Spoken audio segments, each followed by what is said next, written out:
మన మూల పితరుడైనటువంటి విశ్వాసులకు తండ్రి అయినటువంటి అబ్రహాము గురించి ఒక చిన్న మాట. ఆదికాండము 12వ అధ్యాయము ప్రారంభ వచనంలో ప్రభు ఇలాగ సెలవిస్తున్నాడు. ఏమనంటే, అబ్రహాము, నీ తండ్రి ఇంట నుండి, నీ బంధువుల ఇంట నుండి నీవు బయలుదేరి నేను చూపించు ప్రదేశంకు నువ్వు బయలుదేరి రమ్మని చెప్పాడు, వెళ్ళమని చెప్పాడు.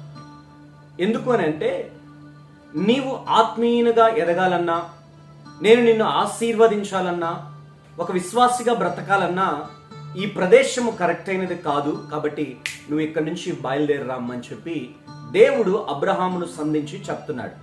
సరే ప్రభువా అని చెప్పి విధేయుడై దేవుడు చూపించే ప్రాంతానికి వెళ్ళాడు. దేవుడు నిశ్చయముగా ఆశీర్వదించాడు. ఎలా ఆశీర్వదించాడయ్యానంటే, తన యొక్క సంతతిని ఇసుక రేణువుల వలె ఆశీర్వదించాడు.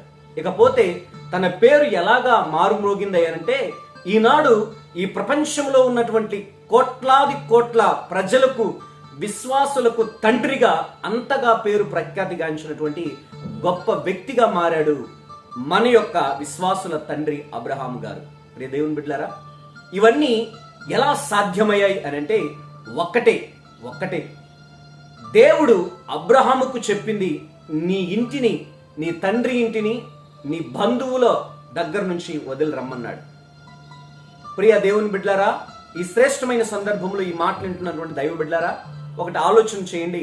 కొన్నిసార్లు దేవుడు మనల్ని ఆశీర్వదించాలి అని అంటే, కొన్నిసార్లు ప్రభువు మనల్ని దీవించాలి అని అంటే, నిశ్చయముగా మనమున్నటువంటి ప్రదేశము అడ్డుగా ఉంటది. పరిశుద్ధ గ్రంథంలో అందుకే దేవుడు తేట తెలివిగా నీ ఉన్న ప్రదేశమును వదిలి నేను చూపించే ప్రదేశమునకు రమ్మని చెప్పాడు అబ్రహాము గారిని.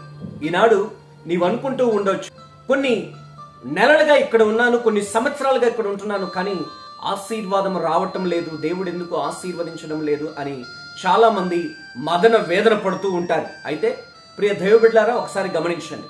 నీ ఉంటున్నటువంటి ప్రదేశము దేవునికి హేయకరంగా ఉందేమో. ఒకవేళ నిన్ను ఆశీర్వదించకుండా పోవడానికి ఇదే నీ ఉన్న ప్రదేశమే ముఖ్య కారణమై ఉండొచ్చు.